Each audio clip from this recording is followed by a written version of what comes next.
Hi, this is Julie. Welcome back to my channel. I just kind of wanted to talk a little more about journaling, and I want to read to you. I have one of my books from school and from college, and it talks about what journaling does, and I just kind of want to explain it to you. So it says, they're confessions of the mind that lighten the burden of the soul. It's a conversation that you have with yourself. It's a it can be a series of written passages. You can document personal thoughts, feelings, memories, and perceptions. And it says the practice of journal writing has proven a formidable coping skill to deal with stress. It's a tool for self-exploration and soul-searching and the enhancement of personal development. So I'm just gonna give you some tips on like how to actually journal. I have a lot of them. You can get a spiral, whatever type of something that keeps all the pages together. So what this book goes on to say, that it gives you profound internal vision and enhances the self-awareness process in times of stress. It initiates communication with self-reflection between the mind and the soul, and it's the necessary first step to resolution and the closure of perceived stress. It's in its own way, it's a vehicle of meditation as a technique to clear the mind of thoughts by either focusing on one particular theme or jotting down random thoughts as they surface and circulate through the conscious mind. It's a calming effort takes place as thoughts and feelings are transferred from the mind onto the written page. And as I was saying before, I mentioned in a previous video meditation, but journaling is a form of meditation because you're connecting with your soul. That's you being quiet, you listening, you writing, you connecting with the thoughts that you have and emptying out your mind so that you don't have all of these constant random thoughts going through your head. And I think that for me, it helps calm me. If I feel like I'm anxious or emotional or even angry, sad, I'm not the type of person that likes to tell people my problems. So I've always found it easier to just write it down. And for me, it's all of these things, but it's also prayers. You can write prayers in, as you journal, your goals, your desires, and it can be random. It doesn't have to make sense as long as it's helpful to you. Like, don't think of it in the sense like I've got to write down specific things or structured sentences, because you don't have to do that. If all like random thoughts are coming to your head, if pictures pop in your head, you can always doodle in your journal, like draw pictures in your journal if that's what you do.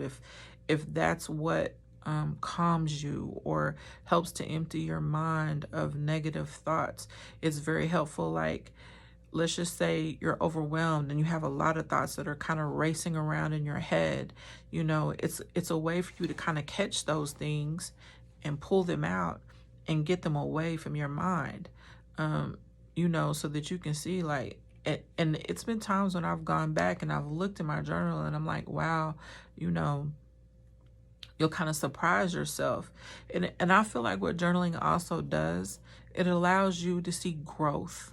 It allows you to see how far you've come. You may look at some old journals and say like, wow, I was really immature, or I was really angry, or I was really hurt.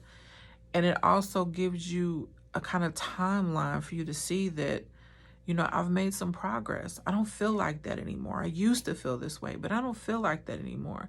And I think that's important because, sometimes you have to motivate yourself. You don't have people saying, way to go, or keep going, like you're doing a great job.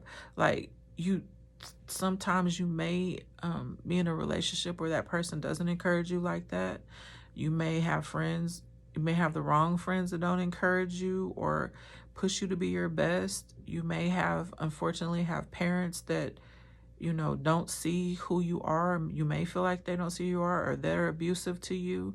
And I think oftentimes when you struggle with those things, it gives you your own space to have the freedom to be you unapologetically, you know, without having to explain, because you don't owe anyone yourself an explanation for how you feel.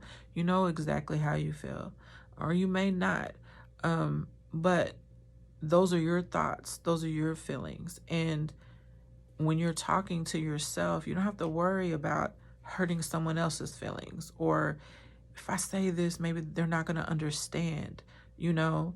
It also gives you a way, I feel like, for you to have a better understanding of who you are, for you to say, well, I like this about myself. And that's another thing you can do.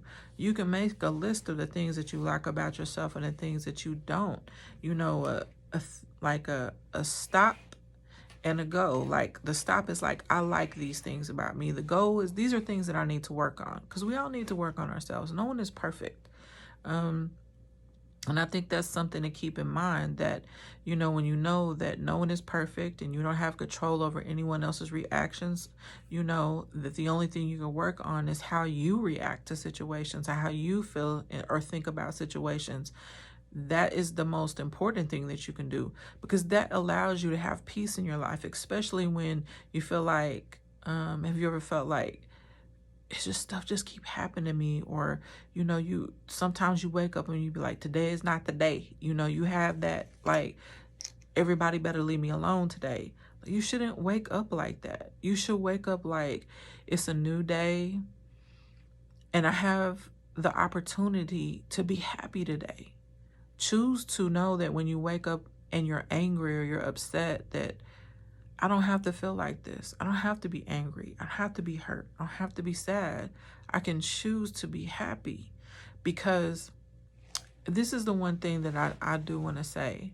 There is nothing you can do to change a situation that happened in the past. You don't have a time machine. You can't go back and fix it. I was molested at 15 and raped at 18, and I couldn't change those situations. I couldn't fix it. I couldn't go back. I was a virgin when I got raped.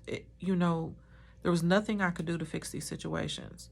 So looking back on those things, do I want to stay there, trapped in the past, and not being able to enjoy my life? There's nothing I could do to change those things, and they were extremely hurtful. But I didn't want to live my life being angry and being mean to other people, you know, and not allowing the love that I had prior to those things, the trust that I had prior to those things, to allow those things to, that person and those situations to shape who I was. You know, I felt like that person or those persons took enough from me that I'm not going to allow you to take away today from me. And that's where I started. Like, I want to be happy. I don't want to allow you to continue to have your presence in my everyday, today life. I refuse to do that. And you have to know that you're worth telling yourself that. Write it in your journal. Write, you matter. I matter, because you do matter. You are important. You are loved. And if you feel like nobody loves you, I love you. I care. I care about your happiness. I care about your mental well-being. I care about you being at peace, because I want you to know the same peace that I have, the same freedom that I have from all of those things that have been done to me. I sit before you today, somebody who is free of anger and unforgiveness and bitterness and depression and suicide and all of those things. Just remember that this is where it starts. And if you don't think that anyone cares, I care. Go out and be a good person today. Make someone smile.